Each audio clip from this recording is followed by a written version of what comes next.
siang ibu-ibu guru semua. Yang terhormat dan yang saya hormati Bapak dan Ibu guru se-Kecamatan Musikan. Saya ucapkan terima kasih terlebih dahulu atas keluangan waktu yang sudah panjang luangkan untuk saya untuk menyimak paparan dari saya yang berhubungan dengan penerapan atau diseminasi menerapkan budaya positif di sekolah. Ya, ini penyebaran atau pemahaman, istilahnya diseminasi kepada rekan sejawat.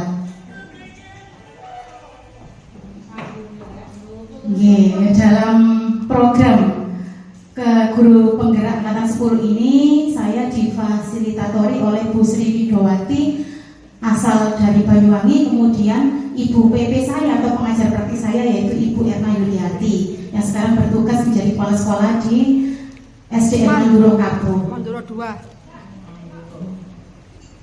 Kemudian ibu-ibu, berikut akan saya paparkan rencana tindakan untuk aksi nyata saya, aksi nyata modul 1.4, yaitu modul budaya positif. Nah, kenapa pada modul ini saya mengangkat budaya positif? Karena yang pertama latar belakang di lembaga saya atau di lembaga panjenengan sedaya nggih. Sebenarnya murid itu tidak suka peraturan, kira mboten? Ya, karena peraturan itu bersifat mengikat. Kemudian selama ini apabila mereka melanggar peraturan, maka konsekuensinya mereka mendapat hukuman atau dipermalukan di depan teman-temannya, seperti itu. Kemudian tujuan aksi nyata saya ini, tujuan saya bersama-sama dengan panjenengan, kita ciptakan murid yang merdeka, memiliki disiplin diri yang kuat. Kemudian yang kedua adalah menumbuhkan budaya positif di sekolah dengan meyakini nilai-nilai kebajikan universal. Untuk nilai-nilai kebajikan universal nanti akan saya jelaskan untuk selanjutnya. Nah, kemudian saya tanyakan dulu, di kelas panjenengan sudah membuat yang namanya keyakinan atau kesepakatan kelas, nggih? Sudah. Kemudian yang kedua yaitu tolak ukurnya, siswa mampu menerapkan dan menjalankan keyakinan kelas yang telah dibuat. Jadi keyakinan kelas itu setelah dibuat tidak dibiarkan begitu saja, tapi kita ajak murid-murid kita untuk secara konsisten menerapkannya. Ngoten nggih? Nah, langkah-langkah saya melaksanakan aksi nyata saya yang pertama berkoordinasi dengan kepala sekolah dan teman rekan sejawat, kemudian mengumpulkan rekan-rekan guru seperti ini. Kemudian saya mulai memantau, merefleksi dan mengevaluasi pelaksanaan keyakinan kelas yang telah dibuat. Ini, jadi saya memerlukan dukungan dari siapa saja, dari kepala sekolah, dari rekan guru, dari panjenengan sedaya, kemudian dari murid-murid serta dukungan berupa sarana prasarana yang ada di sekolah. Tidak lupa orang tua atau wali murid itu juga ikut berperan. Ya, kita mulai pemaparan saya hari ini.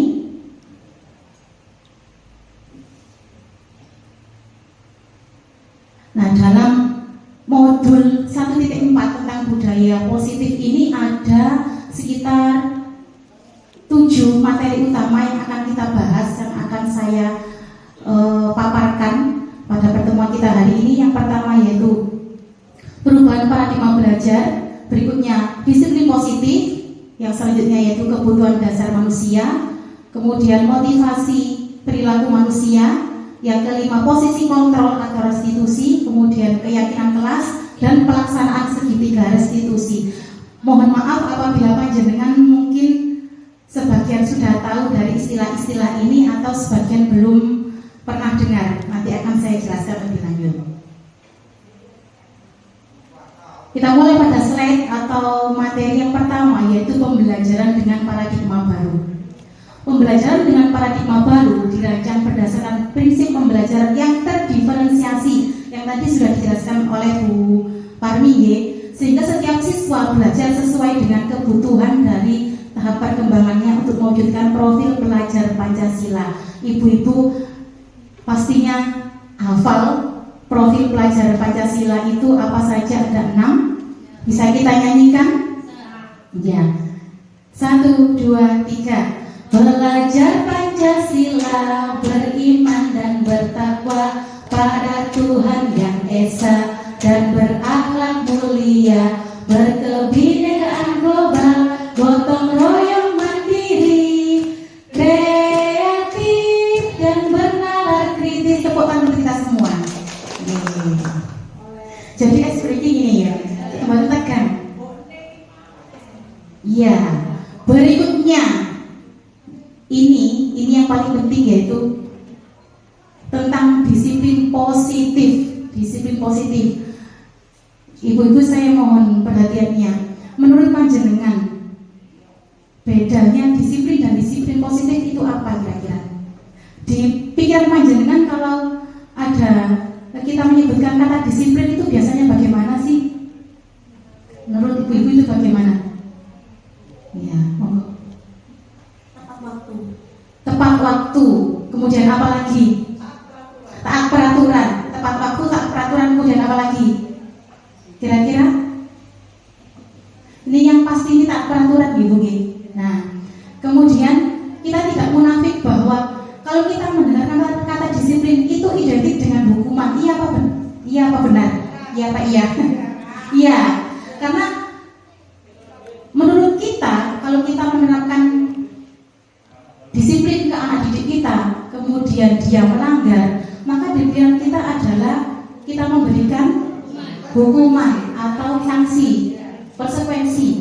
Nah, kita belajar bersama. Sebelum saya mempelajari modul ini pun saya berpikiran dan beranggapan sama dengan ibu-ibu semuanya, bahwa disiplin itu ya gak manut, ya kamu dihukum, tak kayak sanksi. Nah, tapi setelah mempelajari modul ini, kita sama-sama belajar ada istilahnya disiplin positif. Loh, apakah selama ini yang kita jalankan di sekolah itu negatif? Tidak. Tapi istilahnya kurang tepat.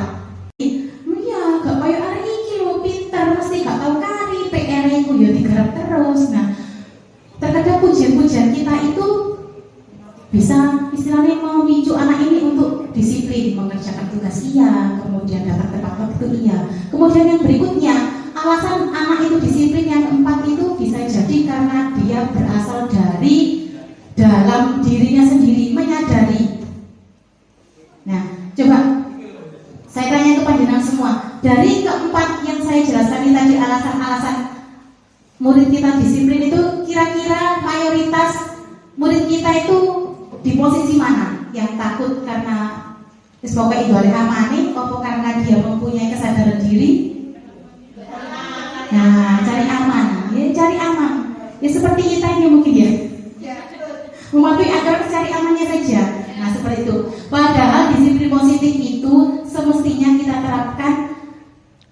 Kenapa dikatakan disiplin positif? Karena disiplin itu berasal dari faktor internal anak. Ya, itu yang susah. Itu yang susah. Jadi, yang namanya disiplin positif, kita mulai membiasakan dia disiplin itu dari dalam dirinya. Tidak ada embel-embel karena takut dihukum, dolek amani, ikut-ikutan teman, kemudian biar dihargai atau diberikan penghargaan oleh guru, tidak. Tapi dia berdisiplin itu untuk istilahnya, ya memang saya seorang murid, jadi saya memang harus patuh, biar saya juga bisa jadi contoh untuk teman-teman saya, yaitu namanya faktor internal atau intrinsik dari dalam siswa itu sendiri. Jadi bisa membedakan antara kata disiplin yang biasanya kita dengar kemudian dengan disiplin positif. Bisa Bisa, alhamdulillah. Ya, ini di kotak yang bawah ini, sebagai pendidik tujuan kita adalah menciptakan anak-anak yang memiliki disiplin diri sehingga mereka bisa berperilaku dengan mengacu pada nilai-nilai kebajikan universal dan memiliki motivasi intrinsik bukan ekstrinsik. Yang intrinsik tadi yang berasal dari dalam diri, Nah, ekstrinsik itu makanya itu tadi loh, takut dihukum karena ikut-ikutan teman, kemudian dia pengen dihargai, pengen dipuji, yaitu ekstrinsik. Kemudian takut sama kita, itu faktor ekstrinsik. Kemudian di situ ada yang namanya kebajikan universal. Mungkin Pak Jaras Boyo pernah dengar apa istilah dari kebajikan universal itu apa sih? Kebajikan universal itu ini, Ibu. Jadi istilah yang sudah dikenal secara mendunia. Contoh no. Ya, kebaikan yang dikenal secara umum universal itu mendunia. Contohnya apa? Saling menghormati, toleransi, bertanggung jawab, kemudian disiplin, menjaga kesehatan. Nah, seperti itu contohnya.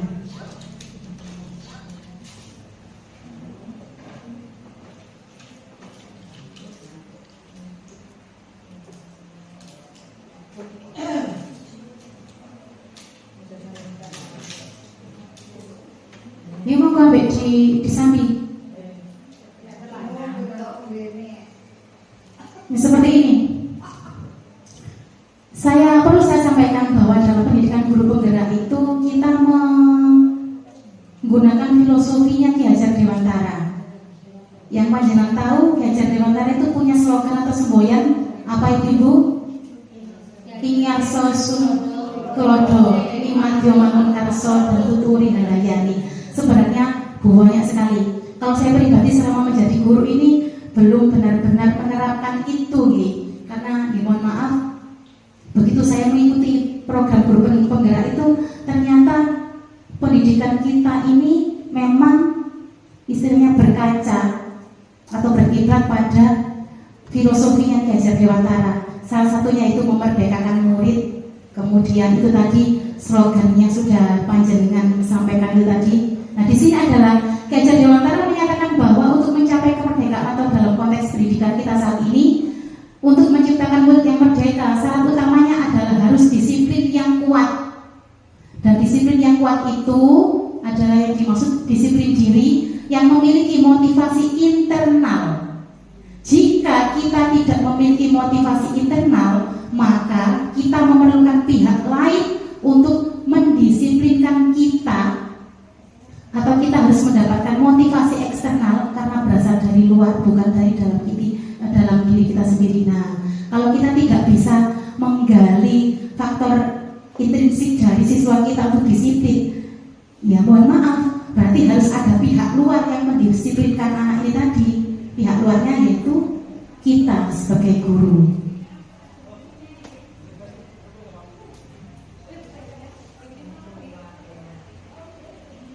Kemudian di slide berikutnya, materi berikutnya yaitu kebutuhan dasar manusia.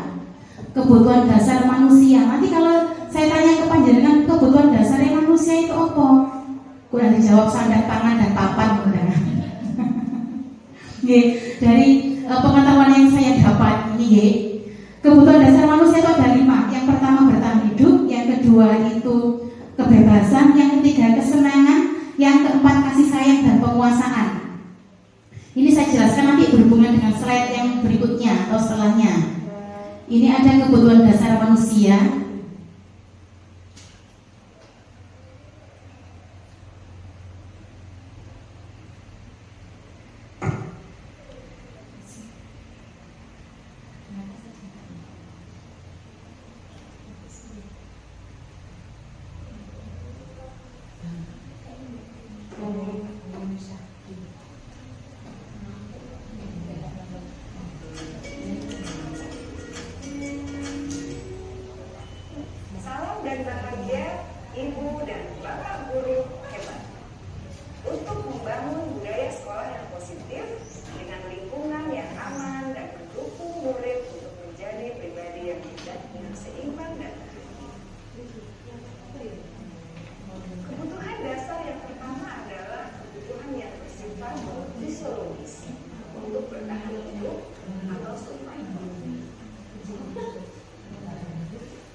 Berikut ini akan saya putarkan video singkat tentang 5 kebutuhan dasar manusia. Dari Amerika Serikat menyatakan bahwa seluruh tindakan manusia memiliki tujuan tertentu, yaitu memenuhi kebutuhan dasarnya. Ketika kelima kebutuhan dasar telah terpenuhi secara memadai, maka murid akan tumbuh dengan seimbang dan bahagia. Sebaliknya, ketika kebutuhan dasar tidak terpenuhi dengan baik, maka seseorang akan mengalami emosi negatif seperti bosan, sedih, kecewa. Bahkan mereka dapat melakukan perbuatan yang bertentangan dengan nilai-nilai kebajikan atau melanggar peraturan.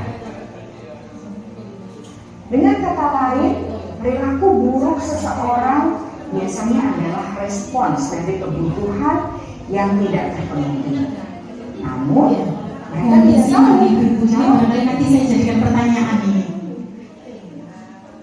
ada 5 kebutuhan dasar manusia menurut Dr. William Glasser, yaitu yang pertama, kebutuhan untuk bertahan hidup atau survival. Yang kedua, kebutuhan untuk merasa diterima atau love and belonging. Yang ketiga, kebutuhan akan kebebasan atau freedom. Yang keempat, kebutuhan akan kesenangan atau fun. Dan yang kelima, kebutuhan akan kekuasaan atau power.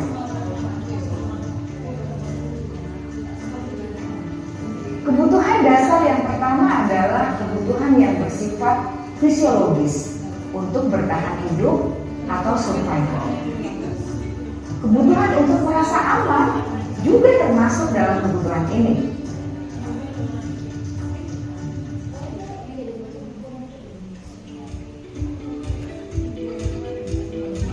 Agar murid dapat belajar dengan baik, kebutuhan mereka akan merasa aman, pangan, sandang, dan papan harus terpenuhi. Bagaimana mungkin mereka dapat belajar dengan baik bila mereka datang ke sekolah dengan perut yang lapar atau bila rumah mereka kebanjiran?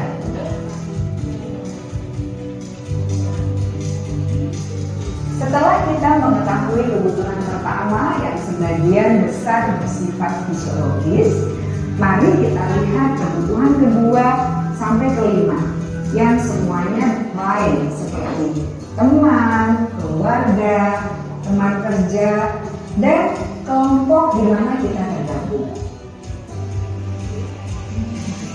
Setiap murid menerima murid kita apa adanya, sesuai dengan programnya.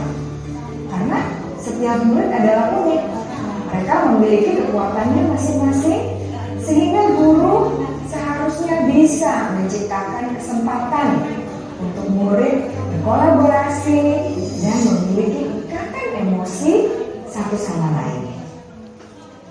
Murid-murid yang memiliki kebutuhan yang besar untuk merasa diterima biasanya percaya diri dan memberi mereka kesempatan untuk mencoba hal-hal yang baru.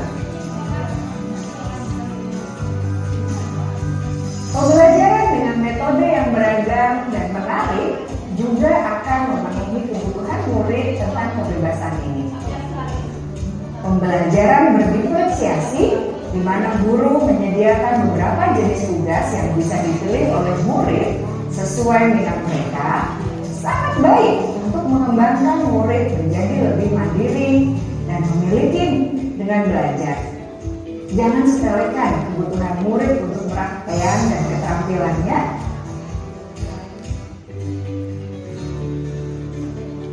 Mereka juga suka mengamati sebelum mencoba hal-hal yang baru. Murid dapat diajak untuk bersikap reflektif dalam mengenali kebutuhan-kebutuhan yang berusaha mereka penuhi dan mendasari tindakan mereka. Jika guru mengabaikan perilaku buruk murid, maka perilaku tersebut akan berpengaruh pada suasana kelas yang kurang kondusif dan akan berpengaruh pada tujuan dari pendidikan itu sendiri. Ibu bapak guru hebat, mari kita menjadi guru yang lebih baik dengan memahami kebutuhan dasar murid-murid kita dan senantiasa membimbing mereka untuk menjadi pribadi yang berdaya, seimbang, dan bahagia. Salam dan bahagia, Ibu dan Bapak Guru hebat.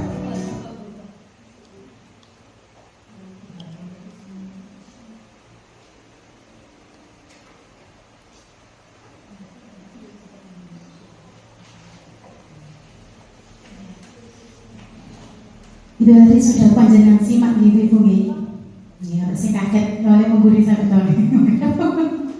Gimana maaf. Jadi sekilas saja untuk kebutuhan dasar manusia ini, yang pertama kebutuhan bertahan hidup. Kebutuhan bertahan hidup itu yang pertama tadi yang dicontohkan pada video itu termasuk rasa aman. Rasa aman, panjenengan kan sudah nyimak ya videonya ya. Kemudian yang kedua kebebasan, selanjutnya itu kesenangan. Kebebasan itu yang bagaimana sih? Saya tanya ke panjenengan sedaya nggih. Setiap hari pada saat ibu bapak guru melaksanakan pembelajaran di kelasnya, itu pasti ada saja siswa kita yang mungkin kepalanya ditaruh di meja, ada angop, penguap nih. Kemudian ada yang mungkin beberapa kali izin ke belakang, ada. Kemudian kelihatan tidak bersemangat dalam kelas, banyak. Dijelasno istilahnya ngomong, ya ngomong dewi seperti itu. Sekarang saya tanya ke panjenengan, kita sharing saja Bapak Ibu. Kira-kira itu kenapa ya? Kira-kira itu kenapa ya? Ada yang merasa bosan, masuk. Lapar. Jangan ada yang menjawab. Ada yang merasa bosan. Kira-kira kenapa murid kita tadi bosan? Mungkin pembelajarannya kurang menarik. Ya, mungkin pembelajarannya kurang menarik sudah ditemukan. Kemudian ada lagi yang ngantuk, lapar, kemudian bosan. Nah, mari kita bahas satu persatu, kita sama-sama seperti ini, bahwa filosofinya Ki Hajar Dewantara itu istilahnya memerdekakan murid. Kemudian kita melaksanakan pembelajaran itu semuanya ujung-ujungnya yaitu untuk murid. Murid dan murid. Ada istilah seperti ini, pembelajaran diferensiasi yang sebelumnya sudah disampaikan oleh Bu Parmi, bahwa kita sebagai pendidik harus bisa mengcover semua kebutuhan murid. Mungkin panjenengan berpikir, loh lah ya capek pegel hari ini, masa awak dhewe iki nuruti kemauannya anak satu kelas dengan berbagai karakter. Ya bagaimana? Memang itu tugas kita. Saya bisa melaksanakan belum? Sama dengan panjenengan. Bukan berarti saya berdiri di sini menjelaskan saya bisa mengcover kebutuhan murid saya, tidak. Sama, kita juga belajar. Maksudnya seperti ini. Nah, dari kegiatan analisis tadi yang sudah disampaikan oleh Bu Evi, bahwa murid saya itu kelihatan bosan pada saat pembelajaran. Iya, kenapa Bu? Bu Evi menjawab, ya karena mungkin metode atau pembelajaran kita itu membosankan atau kurang menarik.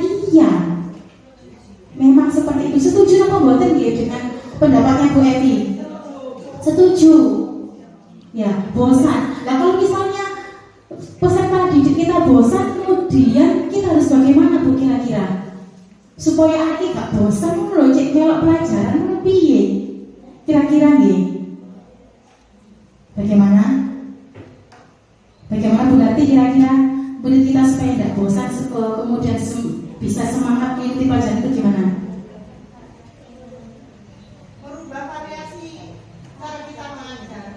Mengubah variasi atau metode pembelajaran yang biasa kita pakai. Tepuk tangan untuk Bu Evi. Alhamdulillah, leres Bu, betul sekali. Seperti ini pada poin kesenangan atau kebebasan, saya jadikan satu saja ya, kebebasan atau kesenangan. Pembelajaran yang kita sampaikan, yang kita laksanakan bersama peserta didik kita itu sebenarnya harus menyenangkan. Loh, guru ini ada masalah ya, masa kudu seneng ya iya, apapun masalah kita, ya kita harus senang di hadapan murid, biar murid kita juga senang. Ya awak dewe misalnya punya masalah di bola sekolahan, cowok yang ketemu muridnya, ya muridnya ya guru-gurunya sedih lah. Kayak itu Bu Fenda nih kayaknya. Lebih kereok kayak di sekolahan. Nah, bagaimana? Kalau misalnya yang capek, kalau misalnya harus menuruti kemauan semua peserta didik kita, ya bagaimana? Itu memang sudah kewajiban kita, tugas kita. Mungkin yang ibu bapak guru biasanya melaksanakan pembelajaran dalam kelas, biar siswanya senang, kita ajak kemana? Boten besar rekreasi, boten di sini. Kita ajak pembelajaran di luar kelas. Mungkin biasanya panjenengan yang tidak bisa ice breaking, mengajak murid-murid kita ber-ice breaking ria, menyanyi ria, itu saja sudah bisa menyenangkan mereka loh. Gini apa mboten? Iya, seperti itu ya. Itu tadi lah. Istilahnya kita memenuhi kebutuhan mereka yang berupa kesenangan. Kita senangkan mereka dulu. Karena belajar itu intinya harus senang, menyenangkan. Sesumpah apapun hati gurunya, kita harus bisa menyenangkan siswa. Ya, kemudian ada lagi kasih sayang dan rasa diterima. Ini pasti ada ya, atau murid kita yang istilahnya mungkin di rumah itu istilahnya mungkin panjangan biasanya menggunakan istilah punya kurang kasih sayang hari ini. Nah, ada enggak kira-kira seperti itu? Ada. Ya, bisa jadi itu. Katanya Bu Ika nggak punya ayah, nggak punya ibu, mereka kurang kasih sayang. Nah, di sini maksudnya kurang kasih sayang adalah biasanya itu misalnya konflik sama temannya. Kalau peserta didik kita biasanya istilahnya gak wau-wauan nih loh, nah itu bisa seperti itu juga. Dibully, nah itu. Nanti kita harus memenuhi kebutuhannya itu tadi supaya dia merasa nyaman tidak dibully sama temannya. Kita ajarkan kepada peserta didik kita untuk saling menyayangi, tidak boleh saling membuli. Betul Bu Ika. Tepuk tangan untuk Bu Ika. Ya, ibu ini sih pokoknya. Ya. Ya, dia nanti ini tadi sudah saya slide-kan. Ini yang sudah saya sampaikan. Yang pertama tadi yaitu motivasi perilaku manusia, termasuk kita dan juga anak didik kita. Bahwa kita melakukan sesuatu itu pasti punya alasan, terutama pada waktu kita mentaati peraturan. Yang pertama, menghindari kenyamanan atau hukuman, golek amane. Kemudian yang kedua yaitu mendapatkan imbalan atau penghargaan dari orang lain. Yang ketiga, ini yang paling benar, menghargai nilai-nilai kebajikan diri sendiri. Bisa dipahami sampai sini, nggih? Saged. Nih. Ada dua konsep disiplin. Yang pertama dengan identitas gagal, kemudian yang kedua itu dengan identitas sukses. Yang pertama akan kita bahas konsep disiplin dengan identitas gagal itu yang bagaimana sih? Ya, yang pertama yaitu konsep hukuman. Biasanya hukuman itu menyakitkan ya, kemudian tidak nyaman, membuat murid takut, mungkin membuat kesannya memaksa. Kemudian karena dia takut, otomatis murid kita itu banyak yang menyembunyikan kesalahannya. Cek gak konangan istilahnya, gak ngaku. Kemudian dengan menghukum, murid akan merasa atau menjadi rendah diri alias malu. Nah ini ibu-ibu ternyata sama ya. Hukuman dan penghargaan itu sama-sama sebenarnya mempunyai nilai negatif. Loh kok bisa? Penghargaan itu bagus, kok bisa memberikan nilai negatif kepada anak? Kira-kira bagaimana Bu Edi? Karena kadang anak itu termotivasi hanya untuk memperoleh penghargaan saja. Jadi dia itu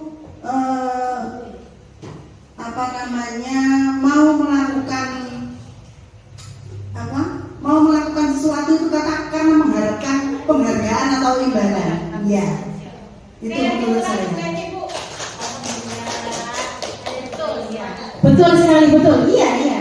Semangat sekali. Yang lainnya kan tidak apa-apa, kan ini semangat sekali kok. Iya. Yang pertama tidak efektif.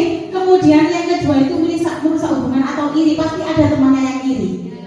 Kemudian mematikan kreativitas. Kemudian menghukum dengan sistem ranking itu juga bisa mematikan kreativitas. Kemudian merampas hak untuk menghargai dirinya. Betul sekali. Karena pasti ada murid kita yang melakukan sesuatu itu karena ingin dihargai.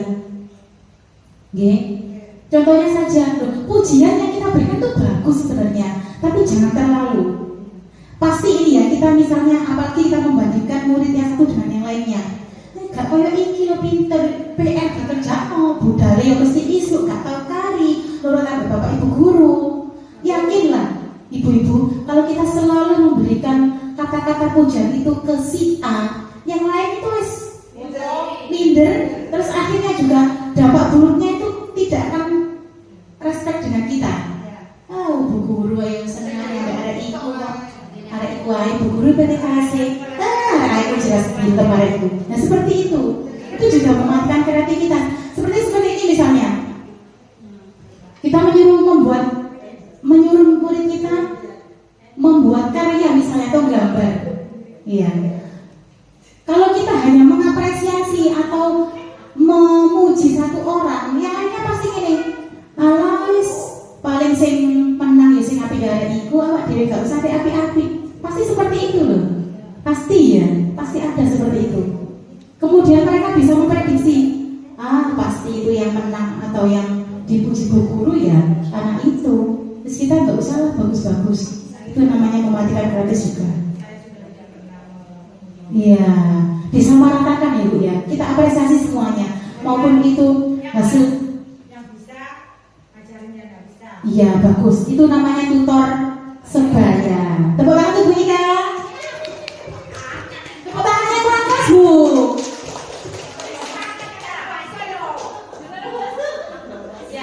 Ya ini tadi yang saya jelaskan, dihukum oleh penghargaan. Loh, penghargaan kok malah menghukum ya? Ya seperti yang disampaikan oleh Bu Evi dan Bu Ika itu tadi.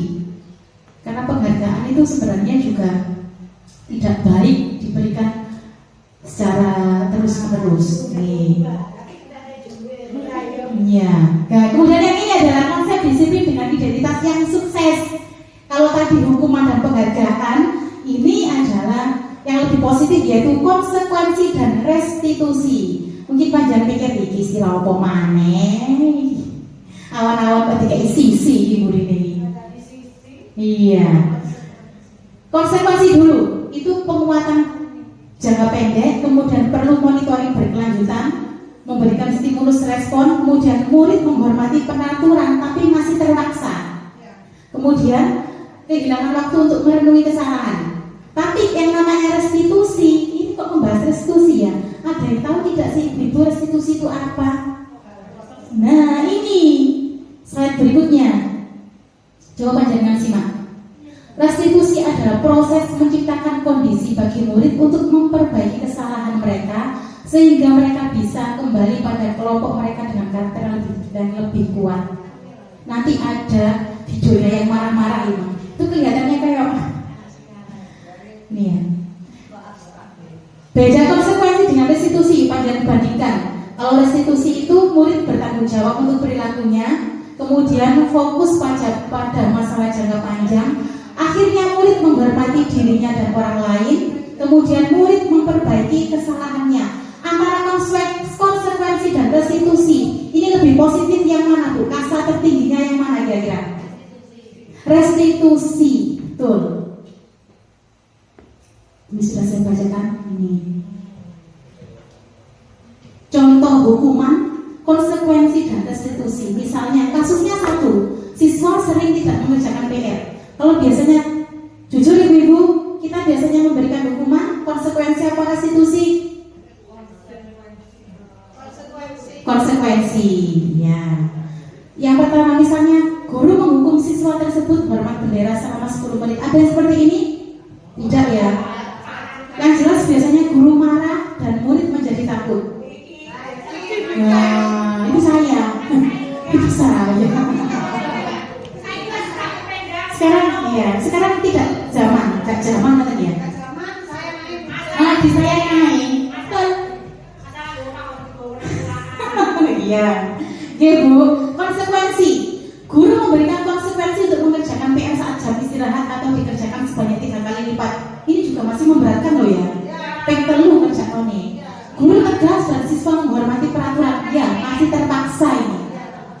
Dan kasta tertingginya adalah restitusi. Guru menanyakan keyakinan kelas dan membantu siswa menyelesaikan masalahnya. Kemudian guru bisa terbuka sehingga siswa itu menghormati dirinya dan orang lain berasal dari faktor dari dalam atau intrinsik internal. Iya, betul sekali. Mantap bukan? Nah, ini saya tanyakan ke Pak Jenengan. Ya, tepuk tangan dulu. Gue nggak dari sekolah penggerak. Iya. Iya, apa?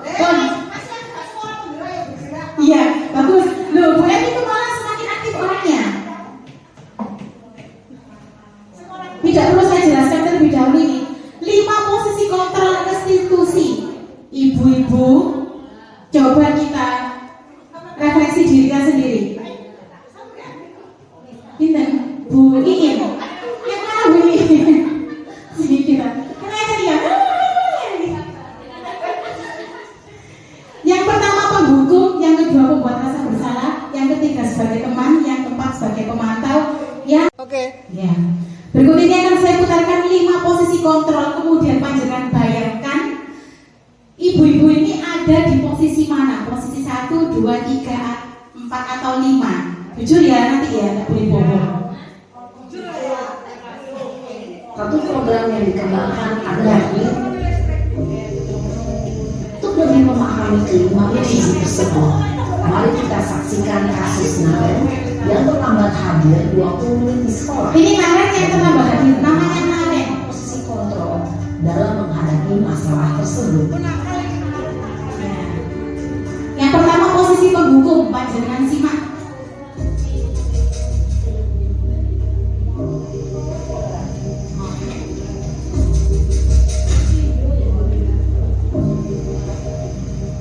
Naren,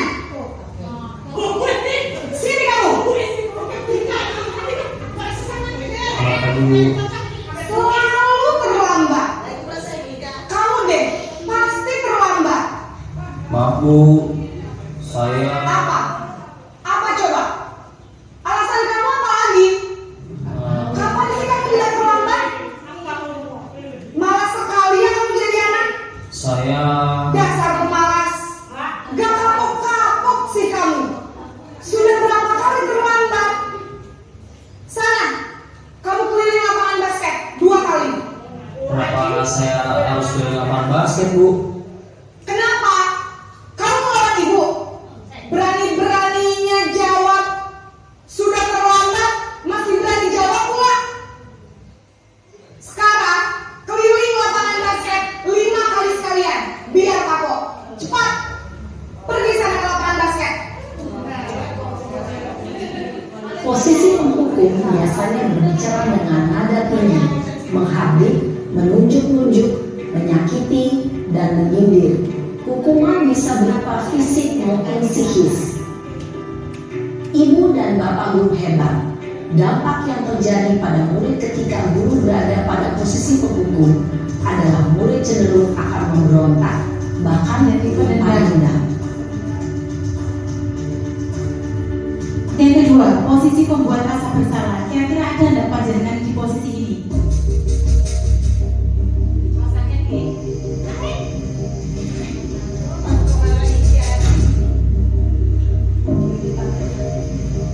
Naren, Nah, ini pancet ya, ini kok ya. Naren. Kamu kenapa terlambat lagi, nak? Ya Tuhan, Naren. Kamu senang ya bikin ibu susah ya? Kalau kamu terlambat lagi, nanti ibu yang ditegur bapak kepala sekolah, nak. Disangka ibu tidak bisa membina kamu. Duh, gimana ini? Maaf Bu, Duh, Gusti Naren. Kamu suka ya kalau ibu ditegur bapak kepala sekolah? Terus, sekarang ibu harus tulis apa ini di buku absen? Ini kamu sudah sering terlambat loh. Ibu harus apa coba? maaf Bu, maaf sekali. Ya sudah, lain kali jangan bikin ibu susah lagi ya nak ya. Ibu tidak akan kuat lagi kalau kamu begini terus. Bisa jantungan kalau ibu tegur bapak kepala sekolah. Sana cepat ke kelas. Maaf ya Bu, maaf sekali. Posisi pembuat rasa bersalah berbicara dengan nada tenang, cenderung lembut, namun kata-kata yang diutarakan membuat murid merasa menjadi orang yang gagal, memandang buruk dirinya sendiri, merasa tidak berharga, dan tidak sanggup membahagiakan orang lain. Ketika guru mengambil posisi pembuat rasa bersalah, murid akan menganggap dirinya yang bersalah dan ia akan menyimpan emosi negatif tersebut di dalam dirinya.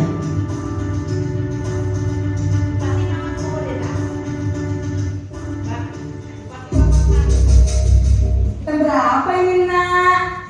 Terlambat lagi ya saya. Ini yang agak disayang ini ya.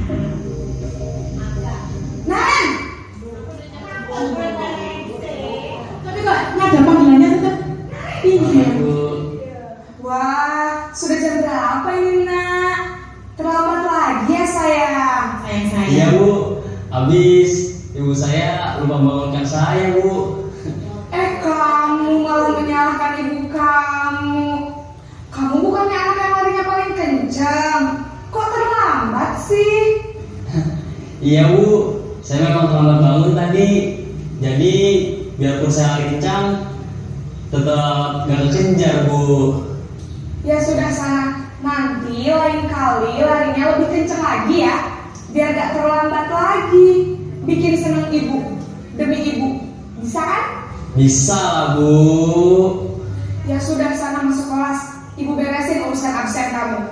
Kamu ini ada-ada saja.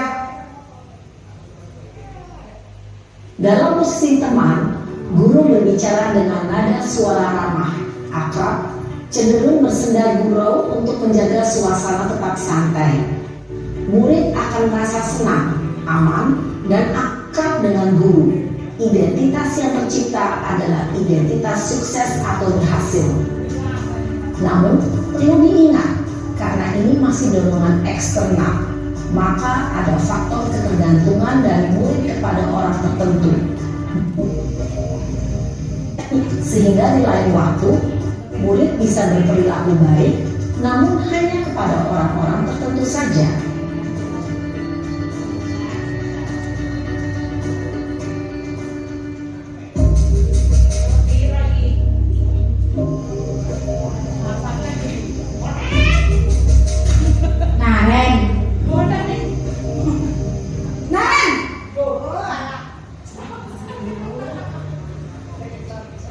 Selamat pagi Bu. Naren, apa peraturan sekolah kita tentang jam berapa kita harus masuk sekolah, nak? Kita harus di sekolah jam 7 Bu. Iya betul, sekarang sudah jam 7.20. Naren sudah tahu konsekuensinya jika terlambat hadir. Paham Bu, saya harus. Assalamualaikum warahmatullahi wabarakatuh. Ya, selamat siang ibu-ibu guru semua. Yang terhormat dan yang saya hormati Bapak dan Ibu guru se-Kecamatan Musikan. Saya ucapkan terima kasih terlebih dahulu atas keluangan waktu yang sudah panjang luangkan untuk saya untuk menyimak paparan dari saya yang berhubungan dengan penerapan atau diseminasi menerapkan budaya positif di sekolah. Ya ini penyebaran atau pemahaman, istilahnya diseminasi kepada rekan sejawat.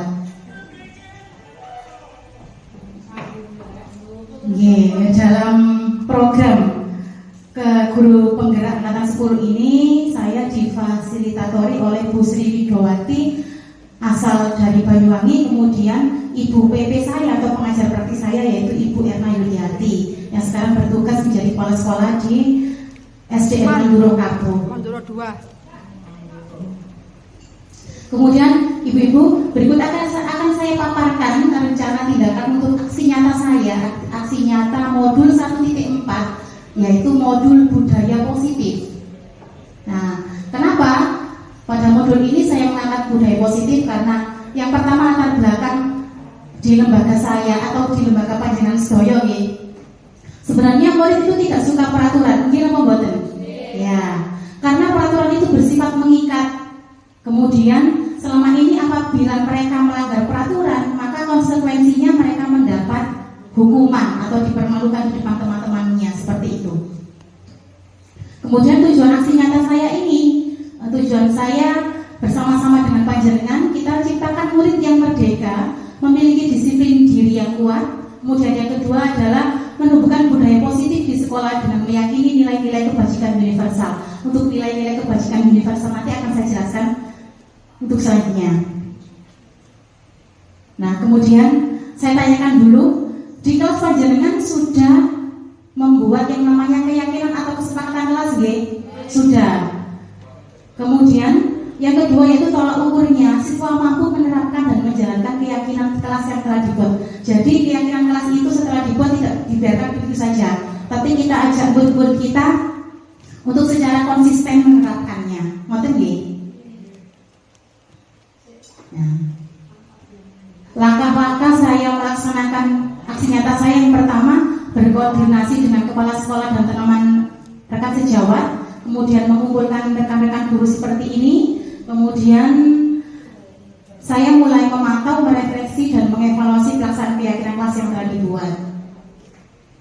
Ini, jadi saya memerlukan dukungan dari siapa saja, dari kepala sekolah, dari rekan guru, dari Panjamestoyo, kemudian dari murid-murid, serta dukungan berupa sarana prasarana yang ada di sekolah. Tidak lupa orang tua atau wali murid itu juga ikut berperan. Ya, kita mulai pemaparan saya hari ini.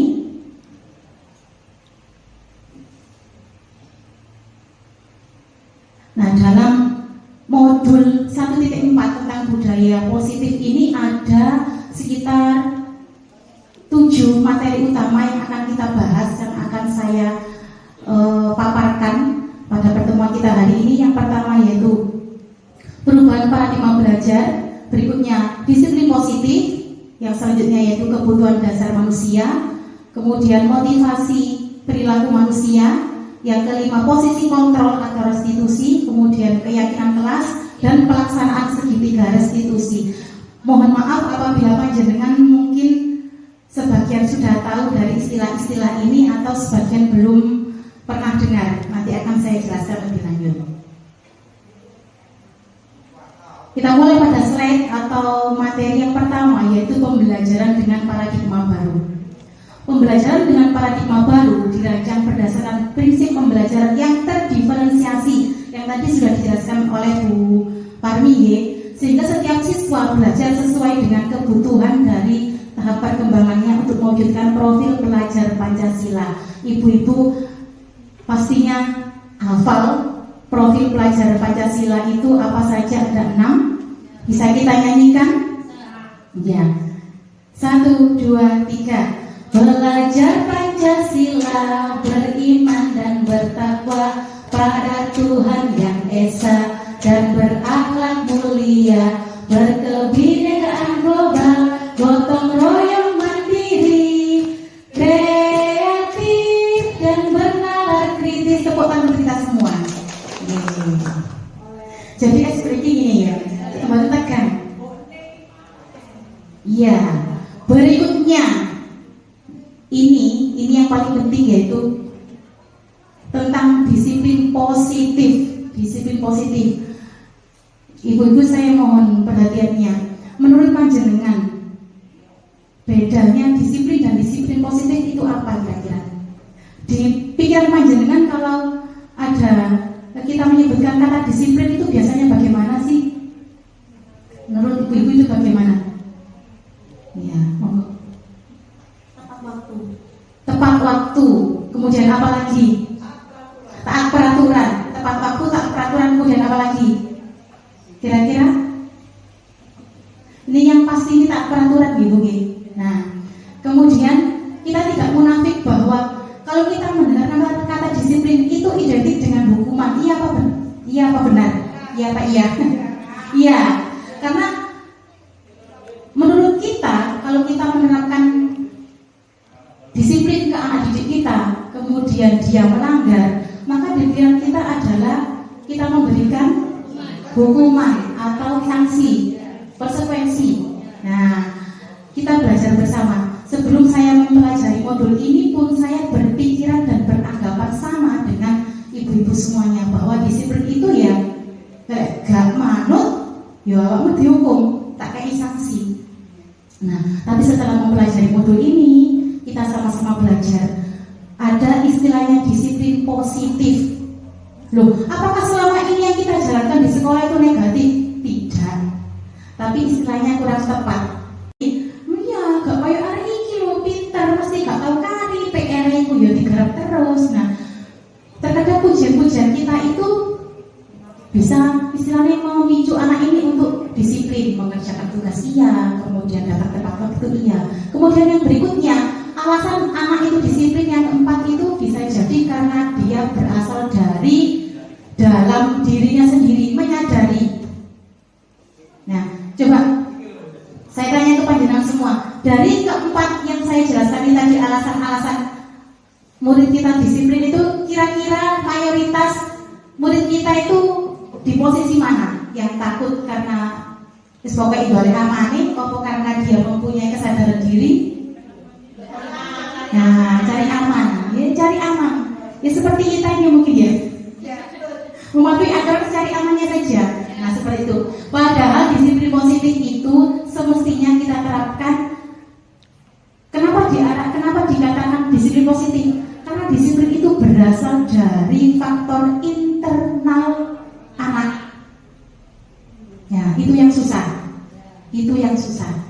Jadi yang namanya disiplin positif, kita mulai membiasakan dia disiplin itu dari dalam dirinya. Tidak ada embel-embel karena takut dihukum, dolek amani, ikut-ikutan teman, kemudian biar dihargai atau diberikan penghargaan oleh guru, tidak.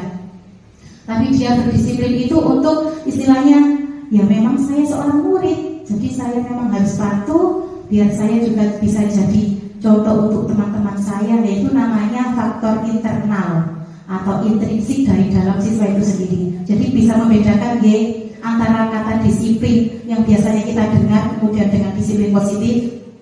Bisa Bisa, alhamdulillah. Ya ini di kotak yang bawah ini, sebagai pendidik tujuan kita adalah menciptakan anak-anak yang memiliki disiplin diri sehingga mereka bisa berperilaku dengan mengacu pada nilai-nilai kebajikan universal dan memiliki motivasi intrinsik bukan ekstrinsik. Yang intrinsik tadi yang berasal dari dalam diri, ekstrinsik itu makanya itu tadi loh, takut dihukum karena ikut-ikutan teman, kemudian dia pengen dihargai, pengen dipuji, yaitu ekstrinsik. Kemudian takut sama kita, itu faktor ekstrinsik. Kemudian di situ ada yang namanya kebajikan universal. Mungkin Pak Jaras Doyo pernah dengar apa istilah dari kebajikan universal itu apa sih? Kebajikan universal itu ini Ibu. Jadi istilah yang sudah dikenal secara mendunia. Contohnya, ya kebaikan yang dikenal secara umum universal itu mendunia. Contohnya apa? Saling menghormati, toleransi, bertanggung jawab, kemudian disiplin, menjaga kesehatan. Nah, seperti itu contohnya.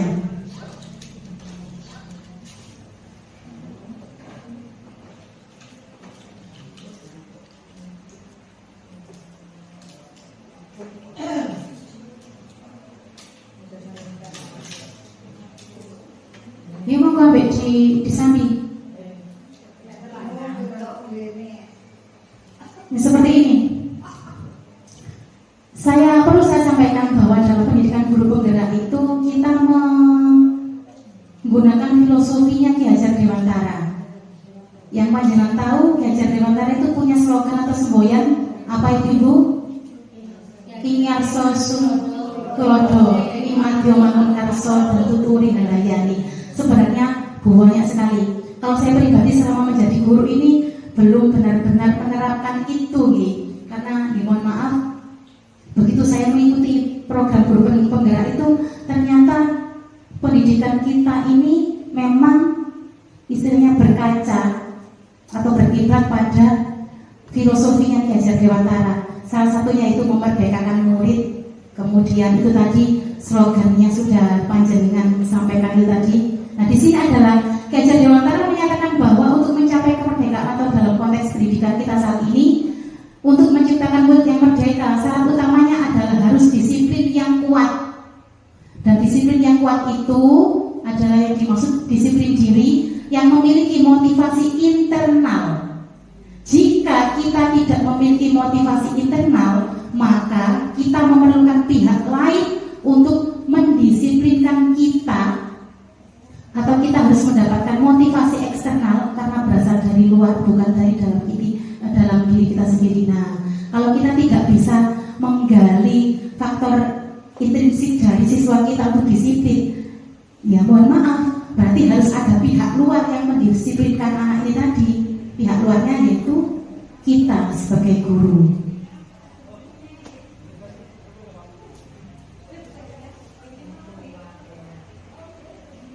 Kemudian di slide berikutnya, materi berikutnya yaitu kebutuhan dasar manusia.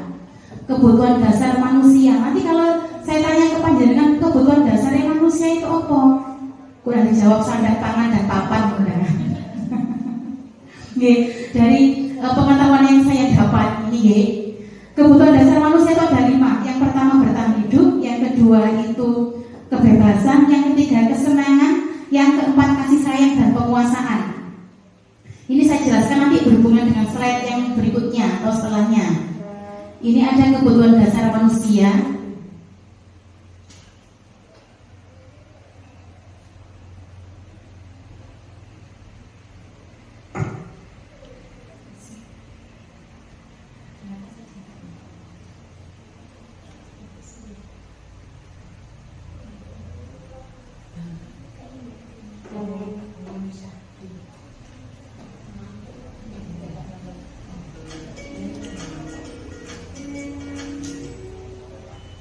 Salam dan bahagia Ibu dan Bapak guru hebat untuk membangun budaya sekolah yang positif dengan lingkungan yang aman dan mendukung murid untuk menjadi pribadi yang seimbang dan bahagia.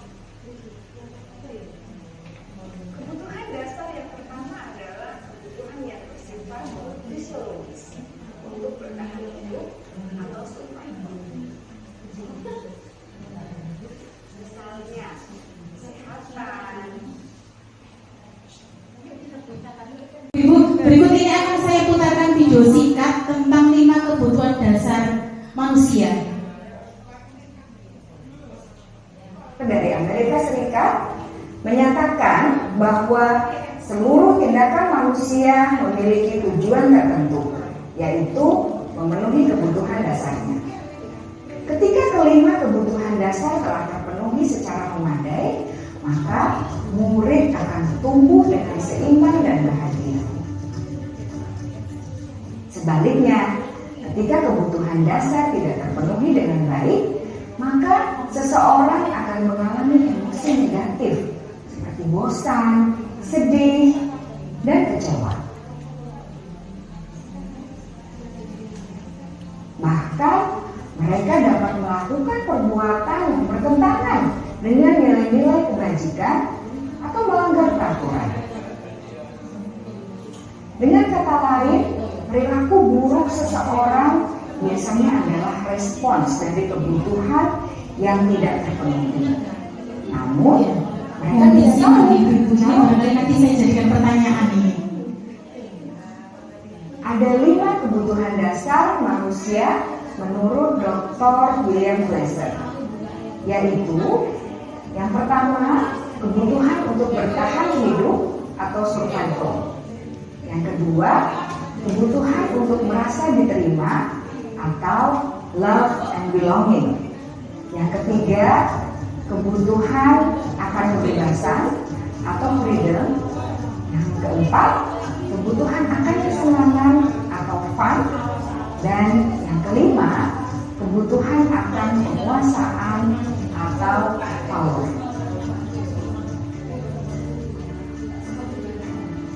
Kebutuhan dasar yang pertama adalah kebutuhan yang bersifat fisiologis untuk bertahan hidup atau survival. Kebutuhan untuk merasa aman juga termasuk dalam kebutuhan ini.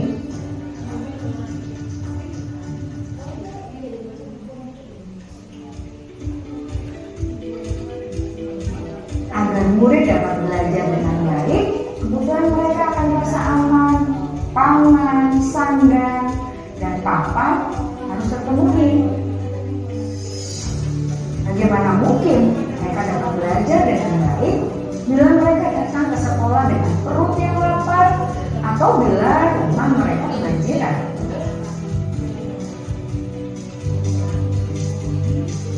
Setelah kita mengetahui kebutuhan pertama yang sebagian besar bersifat fisiologis, mari kita lihat kebutuhan kedua sampai kelima yang semuanya lain seperti teman, keluarga, teman kerja, dan kelompok di mana kita tergabung. Setiap murid menerima murid kita apa adanya, sesuai dengan kodratnya.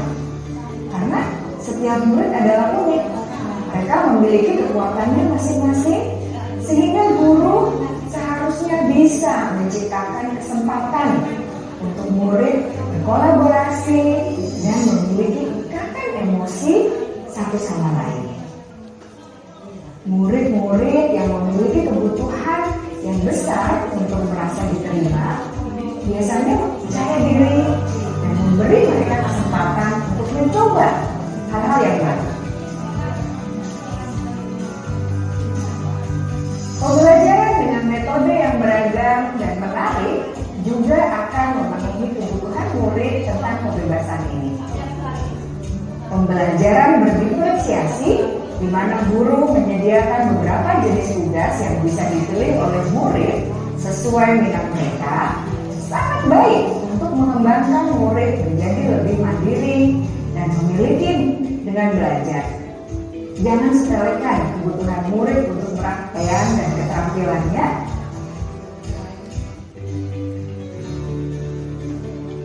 Mereka juga suka mengamati sebelum mencoba hal-hal yang baru. Murid dapat diajak untuk bersikap reflektif dalam mengenali kebutuhan-kebutuhan yang berusaha mereka penuhi dan mendasari tindakan mereka. Jika guru mengabaikan perilaku buruk murid, maka perilaku tersebut akan berpengaruh pada suasana kelas yang kurang kondusif dan akan berpengaruh pada tujuan dari pendidikan itu sendiri. Ibu bapak guru hebat, mari kita menjadi guru yang lebih baik dengan memahami kebutuhan dasar murid-murid kita dan senantiasa membimbing mereka untuk menjadi pribadi yang berdaya, seimbang, dan bahagia. Salam dan bahagia, Ibu dan Bapak guru hebat.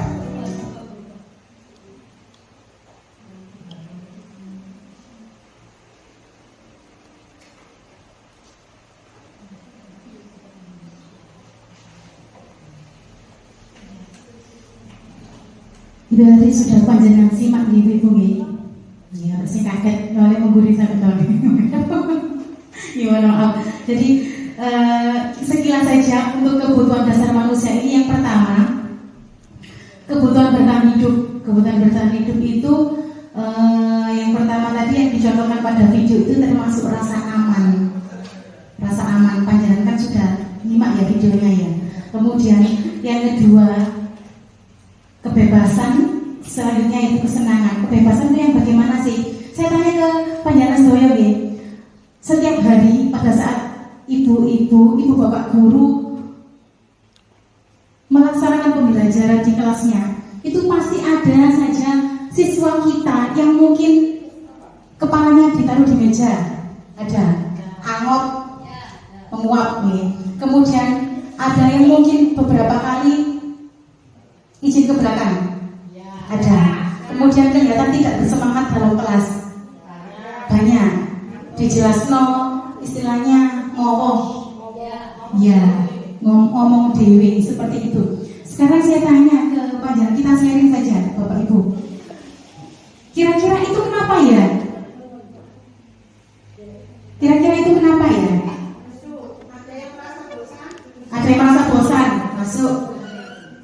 Lapar. Panjenengan ada yang menjawab, ada yang merasa bosan. Kira-kira kenapa murid kita tadi bosan? Ya, mungkin pembelajarannya kurang menarik sudah ditemukan. Kemudian ada lagi yang ngantuk, lapar, kemudian bosan. Nah, mari kita bahas satu persatu ya. Kita sama-sama seperti ini, bahwa filosofinya Ki Hajar Dewantara itu istilahnya memerdekakan murid. Kemudian kita melaksanakan pembelajaran itu semuanya ujung-ujungnya yaitu untuk murid. Murid dan murid. Ada istilah seperti ini, pembelajaran diferensiasi yang sebelumnya sudah disampaikan oleh Bu Parti, bahwa kita sebagai pendidik harus bisa mengcover semua kebutuhan murid. Mungkin panjenengan berpikir, loh ya capek pegel hari ini, masa awak dhewe iki nuruti kemauannya anak satu kelas dengan berbagai karakter. Ya bagaimana? Memang itu tugas kita.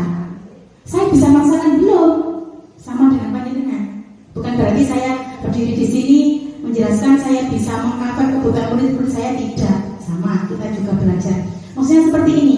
Nah, dari kegiatan analisis tadi yang sudah disampaikan oleh Bu Evi bahwa murid saya itu kelihatan bosan pada saat pembelajaran. Iya, kenapa Bu Evi menjawab, ya karena mungkin metode atau pembelajaran kita itu membosankan atau kurang menarik. Iya, memang seperti itu. Setuju apa buatan dia dengan pendapatnya Bu Evi? Setuju. Ya, bosan. Nah, kalau misalnya peserta didik kita bosan, kemudian kita harus bagaimana Bu kira-kira? Supaya anak gak bosan, loh cek melok pelajaran piye? Kira-kira nih,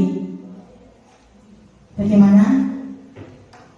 Bagaimana Bu Narti kira-kira murid kita supaya tidak bosan, kemudian bisa semangat mengikuti pelajaran itu gimana?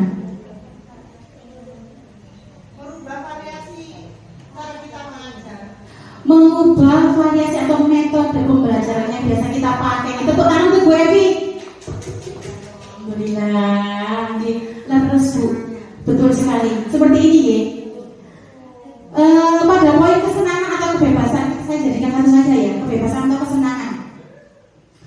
Pembelajaran yang kita sampaikan, yang kita laksanakan bersama peserta didik kita itu sebenarnya harus menyenangkan. Loh, guru ini ada masalah ya, masa kudu seneng ya iya, apapun masalah kita, ya kita harus senang di hadapan murid, biar murid kita juga senang.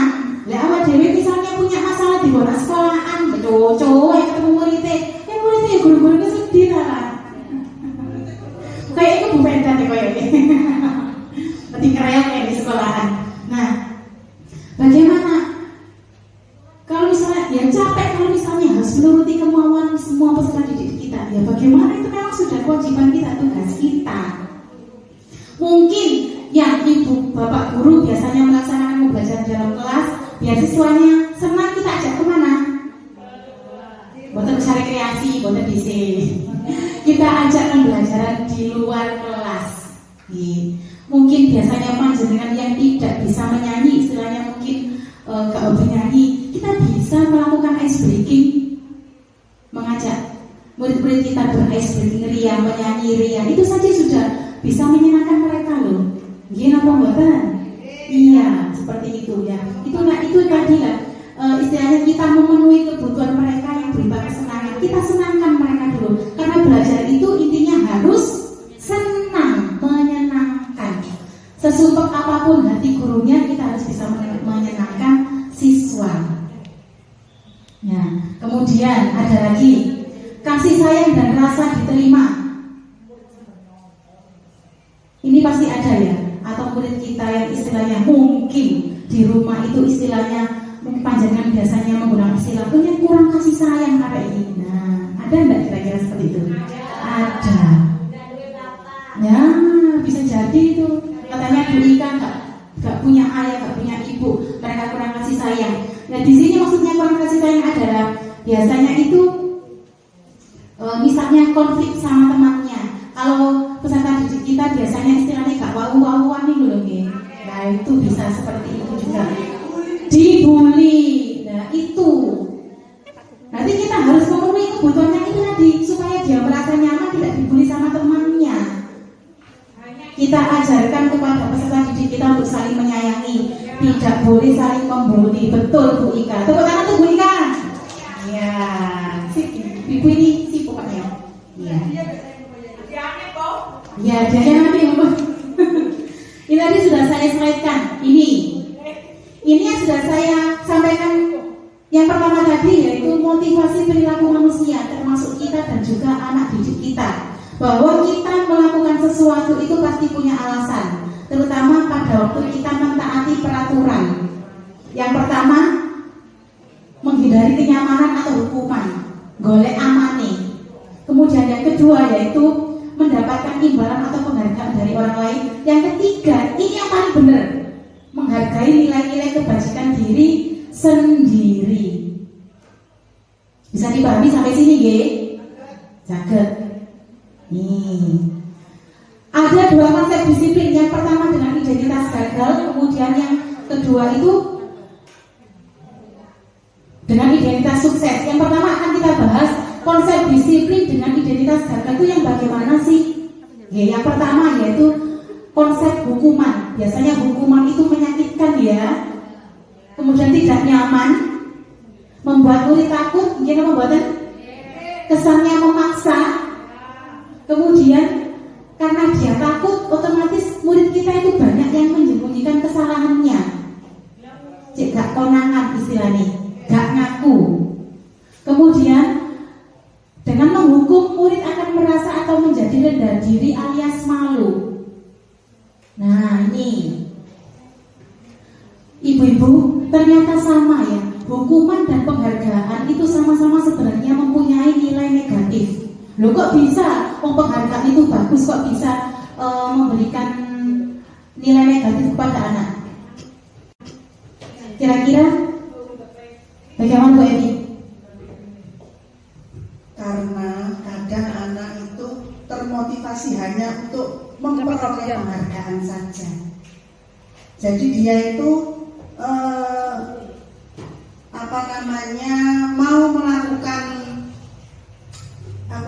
mau melakukan sesuatu itu karena mengharapkan penghargaan atau imbalan. Ya, itu menurut saya. Betul sekali, betul. Iya. Semangat sekali. Yang lainnya tidak apa-apa, BNI ini semangat sekali kok. Iya. Yang pertama tidak efektif. Kemudian yang kedua itu merusak hubungan atau iri. Pasti ada temannya yang iri. Kemudian mematikan kreativitas. Kemudian menghukum dengan sistem ranking itu juga bisa mematikan kreativitas. Kemudian merampas hak untuk menghargai dirinya. Betul sekali. Karena pasti ada murid kita yang melakukan sesuatu itu karena ingin dihargai. Contohnya saja, pujian yang kita berikan itu bagus sebenarnya, tapi jangan terlalu. Pasti ini ya, kita misalnya apalagi kita membandingkan murid yang satu dengan yang lainnya. Gak kayak ini lo pinter, PR bekerja, budaya yang mesti isu, gak tahu kari, nurutan bapak ibu guru. Yakinlah, ibu-ibu, kalau kita selalu memberikan kata-kata pujian itu ke si A, yang lain itu minder, terus akhirnya juga dampak buruknya itu tidak akan respect dengan kita. Bu guru yang senang ada iku ae bu guru PTKC. Aku jelas pinter itu. Nah seperti itu juga mematikan kreativitas. Seperti ini misalnya, kita menyuruh murid kita membuat karya misalnya atau gambar. Iya. Kalau kita hanya mengapresiasi atau memuji satu orang, yang lainnya pasti gini, paling sing menang ya sing api dari iku, awak dhewe gak usah api-api. Pasti seperti itu loh.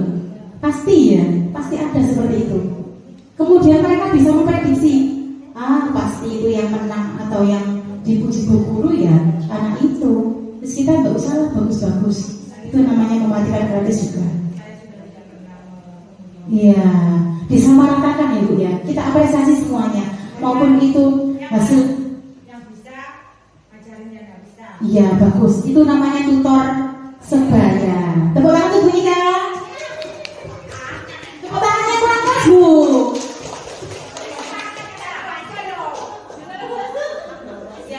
Ya ini tadi yang saya jelaskan, dihukum oleh penghargaan. Loh penghargaan kok malah menghukum ya? Ya seperti yang disampaikan oleh Bu Evi dan Bu Ika itu tadi. Karena penghargaan itu sebenarnya juga tidak baik diberikan secara terus-menerus. Ya. Nah, kemudian yang ini adalah konsep disiplin dengan identitas yang sukses. Kalau tadi hukuman dan penghargaan, ini adalah yang lebih positif yaitu konsekuensi dan restitusi. Mungkin panjang pikir iki istilah apa maneh.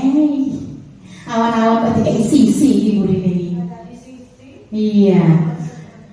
Konsekuensi dulu itu penguatan jangka pendek, kemudian perlu monitoring berkelanjutan, memberikan stimulus respon, kemudian murid menghormati peraturan tapi masih terpaksa. Kemudian kehilangan waktu untuk merenungi kesalahan. Tapi yang namanya restitusi, ini kok membahas restitusi ya? Ada yang tahu tidak sih ibu restitusi itu apa?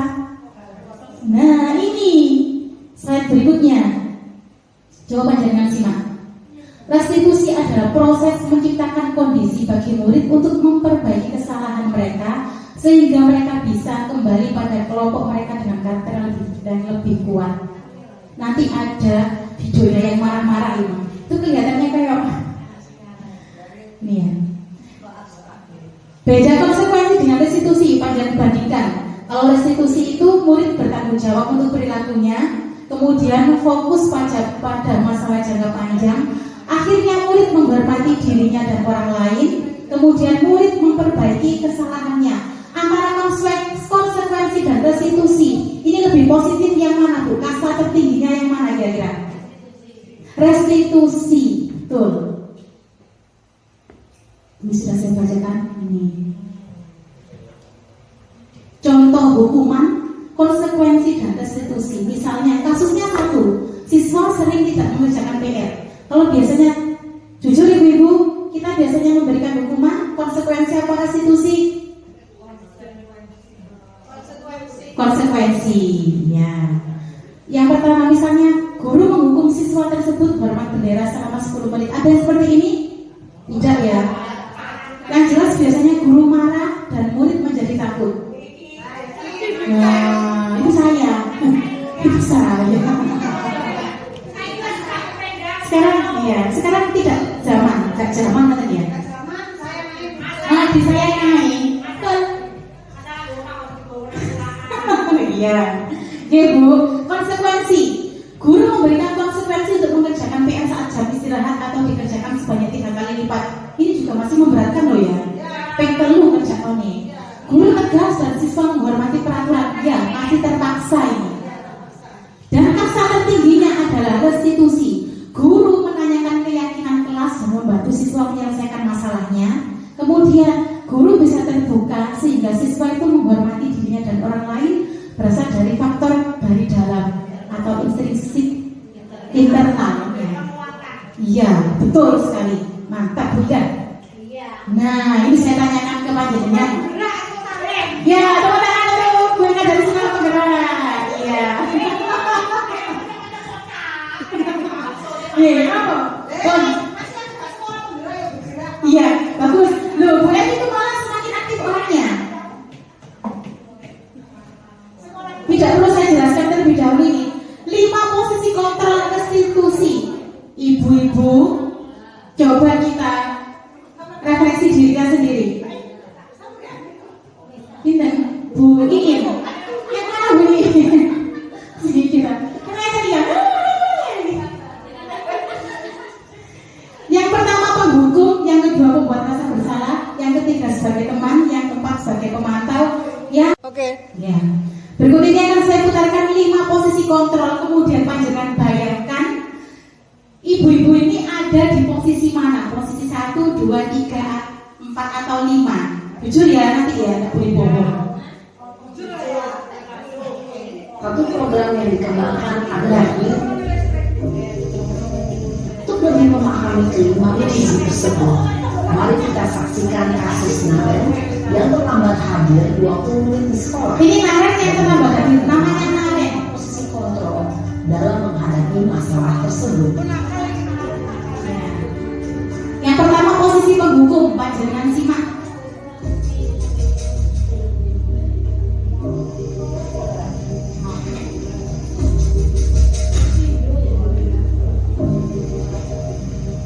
Naren,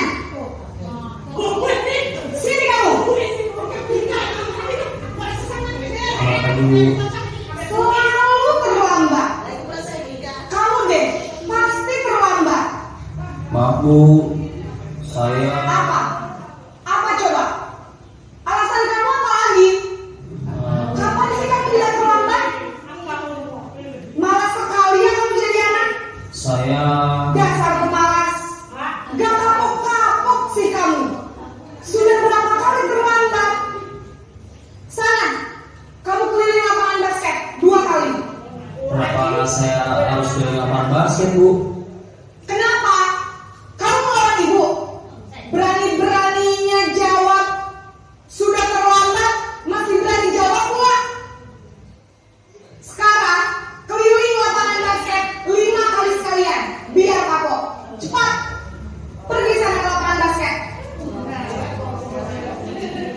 Posisi penghukum biasanya berbicara dengan nada tinggi, menghardik, menunjuk-nunjuk, menyakiti, dan menyindir.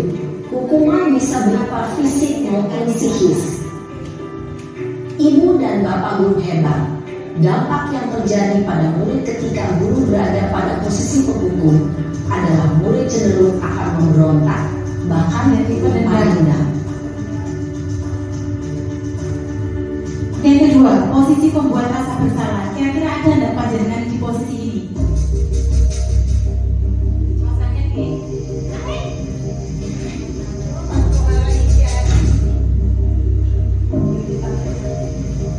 Naren, nah, ini pancet ya, ini kok ya. Naren, kamu kenapa terlambat lagi, nak? Ya Tuhan, Naren, kamu senang ya bikin ibu susah ya? Kalau kamu terlambat lagi, nanti ibu yang ditegur bapak kepala sekolah, nak. Disangka ibu tidak bisa membina kamu. Duh, gimana ini? Maaf Bu, Duh Gusti Naren, kamu suka ya kalau ibu ditegur bapak kepala sekolah? Terus, sekarang ibu harus tulis apa yang di buku absen? Ini kamu sudah sering terlambat loh. Ibu harus apa coba? maaf Bu, maaf sekali. Ya sudah, lain kali jangan bikin ibu susah lagi ya nak ya. Ibu tidak akan kuat lagi kalau kamu begini terus. Bisa jatuhin lagi kalau ibu tegur bapak kepala sekolah. Sana cepat ke kelas. Maaf ya Bu, maaf sekali. Posisi pembuat rasa bersalah berbicara dengan nada tenang, cenderung lembut, namun kata-kata yang diutarakan membuat murid merasa menjadi orang yang gagal, memandang buruk dirinya sendiri, merasa tidak berharga, dan tidak sanggup membahagiakan orang lain. Ketika guru mengambil posisi pembuat rasa bersalah, murid akan menganggap dirinya yang bersalah dan ia akan menyimpan emosi negatif tersebut di dalam dirinya.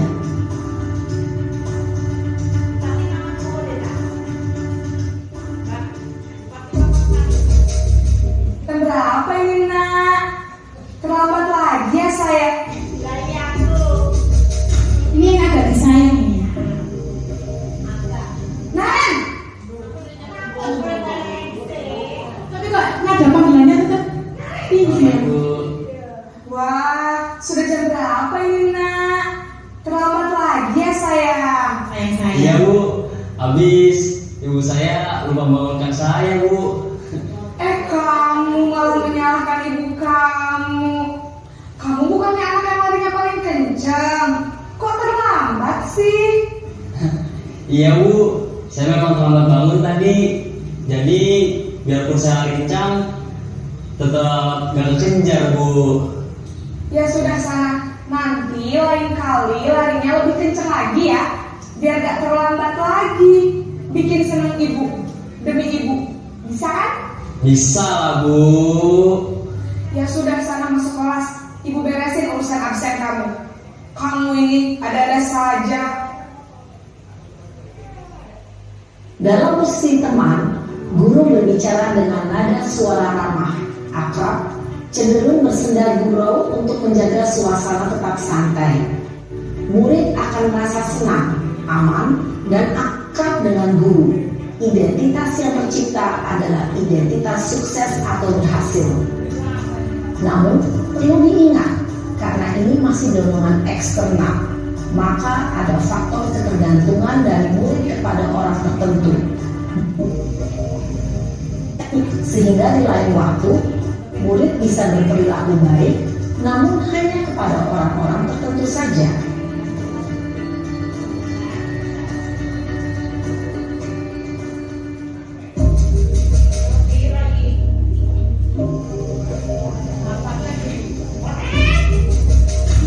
Naren. Naren,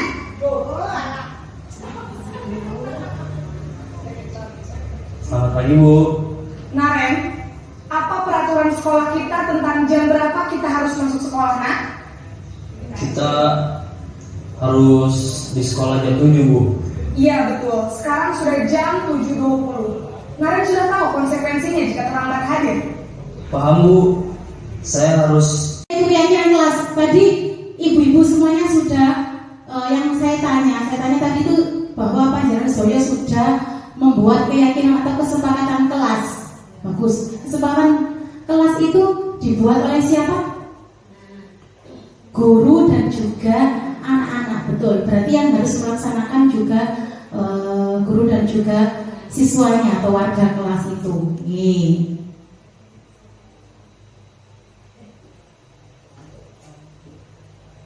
Ini sebenarnya ada videonya, Bu, tapi tidak saya sertakan, kepanjangan. Ya.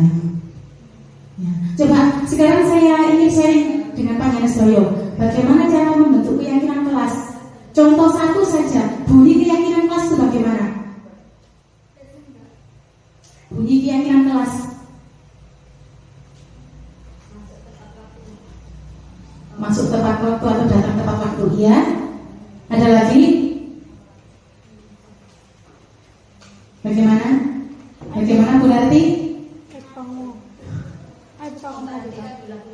Memperhatikan bila guru menerangkan. Kalau ada kata-kata seperti ini boleh apa tidak, Bu? Dilarang ramai pada saat guru menjelaskan. Boleh apa tidak? Kenapa tidak boleh? Kenapa?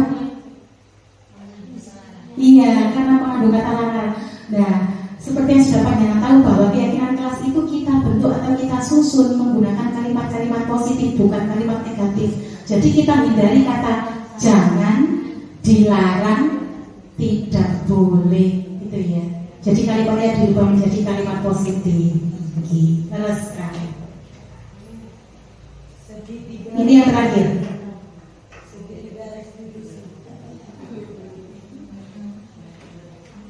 Pada slide terakhir ini, yaitu materi terakhir, yaitu segitiga restitusi. Ini juga akan saya. Ini waktunya masih sedikit lagi nih. Saya mohon bersabar dulu. Ada yang pernah tahu yang namanya segitiga restitusi? Kalau tadi restitusi saja. Kalau sekarang segitiga restitusi, bentuknya segitiga ya segitiga.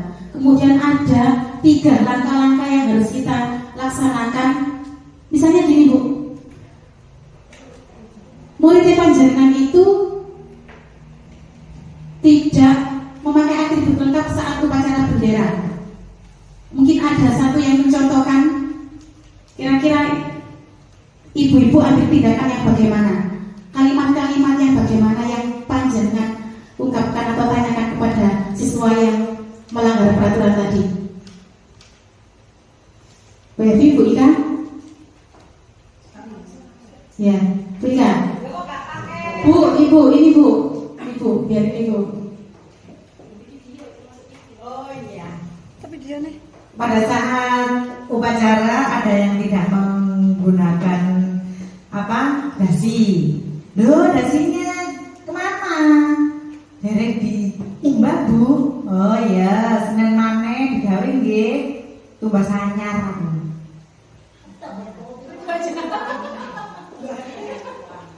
Iya. Coba Bu Ika, itu aja Bu Ika.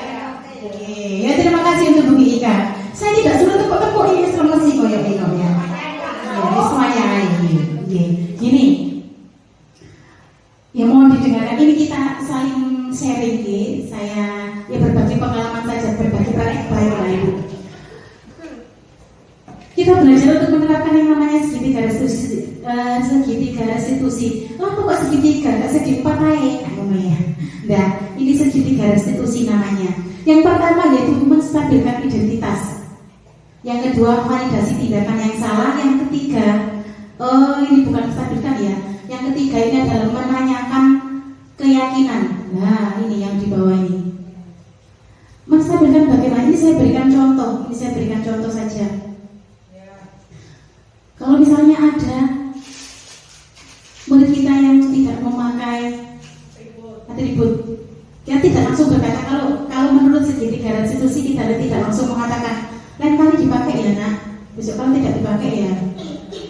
Itu Itu loh, dihukum loh, tidak seperti itu.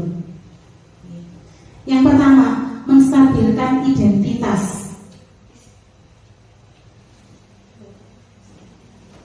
Nah, ini ada beberapa kalimat yang dipakai. Yang pertama misalnya saya nih sebagai gurunya, kemudian Bu siapa sini? Bu, ibu kesini dulu Bu Fatima. Kita praktek Bu, apa apa Bu? Ayo Bu. Nah, ayo Bu. Nanti kalau saya minta Bu Ika atau Bu Evi, gak imbang. Aku merasa kecil. Ya, seperti ini misalnya ya. Loh, Fatima, kamu tahu kenapa tadi ibu panggil ke sini? Nggak tahu, iya. Jadi ya. Nah, tadi juga agak ke sini deh, agak ke sini ya. Ya, Nak, dengarkan dulu ya. Bukan di sini tidak mencari siapa benar dan siapa yang salah kok. Bukan tidak istilahnya mencari siapa yang salah, tapi bukan di sini itu bukan meminta kamu ke sini ini itu untuk menjelaskan sesuatu yang seperti ini. Semua orang itu pasti pernah berbuat salah. Ini yang pertama deh, menstabilkan identitas. Pernah melakukan kesalahan. Sama seperti ibu dulu juga pernah kok melakukan kesalahan. Nah, kira-kira dari upacara tadi itu apa sih yang kurang dari kamu? Apa yang kurang dari seragam kamu ini?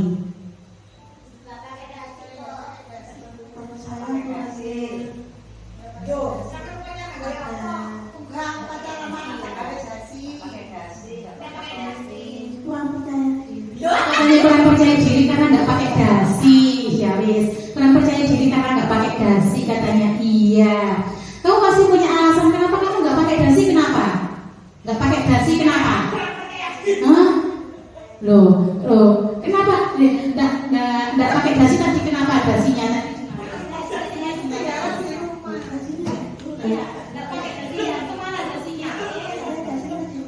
Oh ya, dasinya di rumah. Bu Wiwit, dasinya di rumah Bu Wiwit. Lupa ya nggak pakai dasi ya. Ketinggalan dasinya. Oh iya.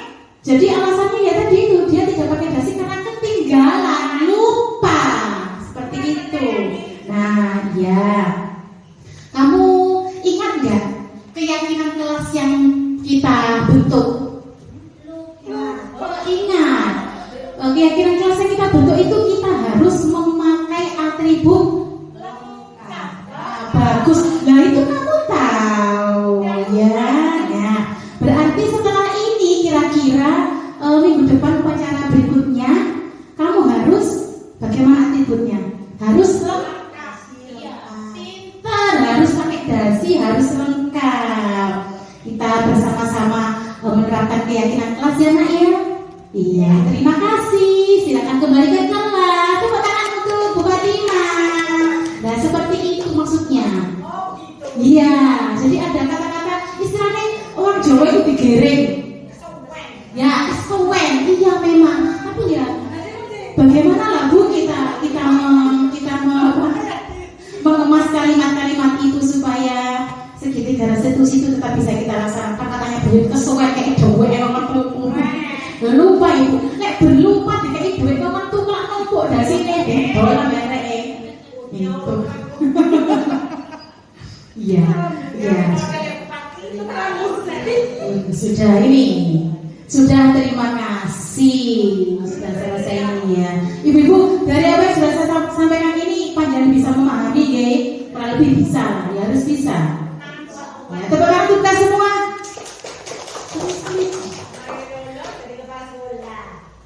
Ya Allah, yang ini kita buat sudah kiranya beberapa slide atau banyak sekali slide yang sudah saya tayangkan dan panjang juga sudah menyimak dengan baik. Yang berikutnya yaitu dari pemaparan saya ini tadi, ibu-ibu ada yang ditanyakan apa tidak, sesi tanya jawab ini sekarang.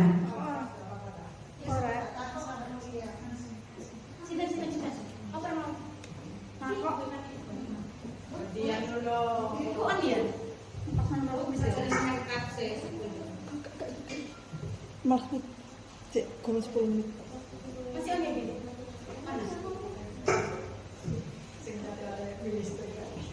Dari 5 posisi kontrol yang sudah dijelaskan tadi, selama Bu Venda berada pada posisi mana? Terima kasih.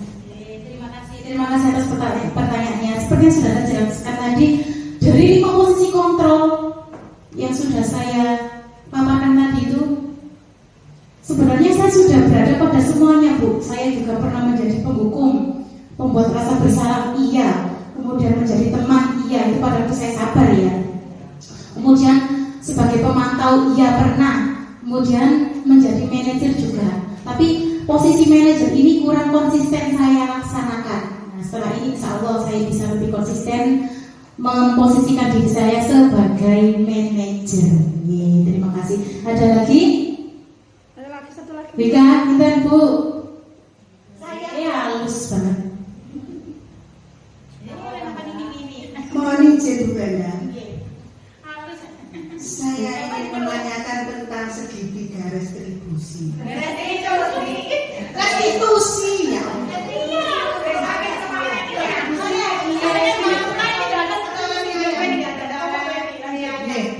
Apakah penerapan segitiga restitusi itu efektif untuk menangani pelanggaran-pelanggaran yang ada di sekolah? Tolong dijelaskan Bu Venda, biar kita juga bisa ikut belajar bersama-sama. Tolong dijelaskan secara rinci. Iya, terima kasih Bu Evi. Ya Allah, itu sekali sih Bu Wallace banget ajaran itu. Iya, pertanyaannya tadi ada seperti ini. Pertanyaannya adalah, apakah penerapan segitiga itu retribusi? Apakah penerapan segitiga restitusi itu sangat bisa dikatakan efektif untuk menanggapi atau merespon pelanggaran yang dilakukan murid kita? Sejauh ini sebenarnya sangat efektif, Bu. Tapi penerapannya itu tergantung kepada kita nih. Kalau tadi kan kita malah suwe diterapno itu wis aduk moro dituturi ae. Kira-kira langsung dituturi itu mandi kan boten sih Mas ini. Boten nggih, ono sing patuh, ono sing boten ya. Tapi kita harapkan segitiga restitusi ini karena sudah menjadi dianggap sebagai kebajikan universal nih. Misalnya apa sudah diyakini gitu loh Bu, ya pasti efektif Bu. Menggiring, istilahnya kita menggiring anak biar lebih bertanggung jawab lagi. Sampai apa kok kari, wah ya apa? Kira-kira masih ingat nggak tentang keyakinan kelas yang kemarin? Harus datang tepat waktu ya. Kira-kira bisa nggak minggu depan tuh nggak terlambat? Iya bisa Bu. Ya. Kalau takut telat ya minta tolong ibu, ayahnya atau kakak atau saudaranya disuruh membangunkan ya. Yaitu kalimat-kalimat itu bisa kita olah sendiri, tidak usah memplek dengan yang ada di sini tadi. Begitu Bu Evi? Iya.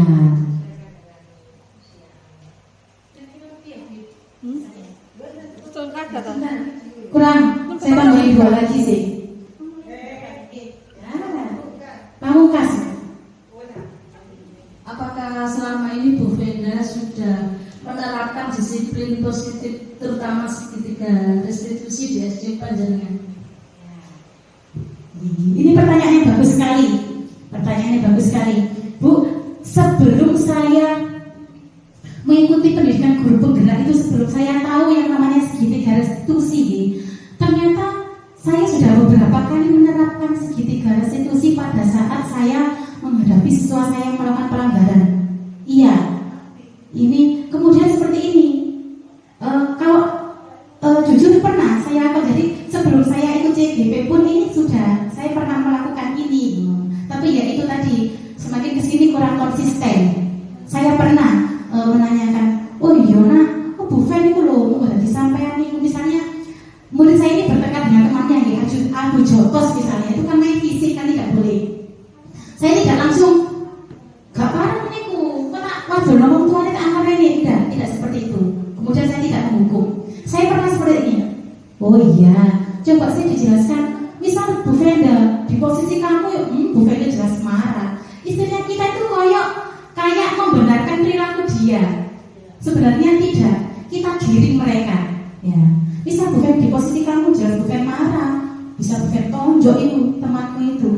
Tapi kira-kira kalau misalnya kamu tonjok lagi loh, kira-kira masalahnya besar Bu masalahnya. Iya, jelas besar masalahnya. Kira-kira nanti orang tuanya bisa marah-marah enggak? Iya Bu, bisa marah-marah. Nah, kira-kira baiknya seperti apa sih? Biar masalahnya tidak sampai ke orang tua, biar masalahnya itu tidak semakin melebar. Mestinya bagaimana? Sampai kudu ya opo? Dia menjawab, ya minta maaf Bu. Setelah minta maaf bagaimana? Ya tidak mengulangi lagi. Serius tidak mengulangi lagi. Iya Bu. Nah seperti itu kita giring. Nah itu Bu. Jadi saya sudah menerapkan segitiga restitusi ini pada lembaga saya. Pertanyaan yang terakhir ya, Bu Ika.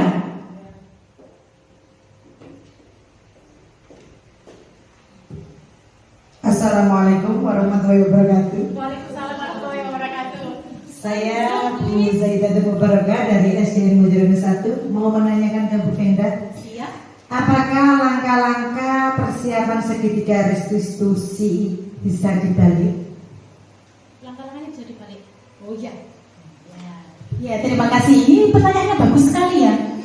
Apakah langkah-langkah penerapan segitiga restitusi mulai dari menstabilkan identitas, validasi tindakan kesalahan dan menanyakan keyakinan itu bisa dibalik apa tidak?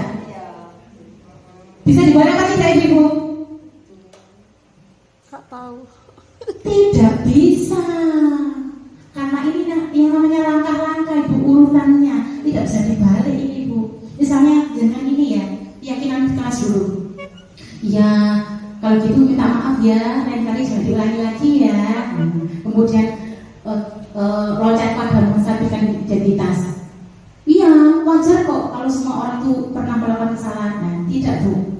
Ya, jadi harus sesuai dengan langkah-langkahnya ya Bu Ika ya.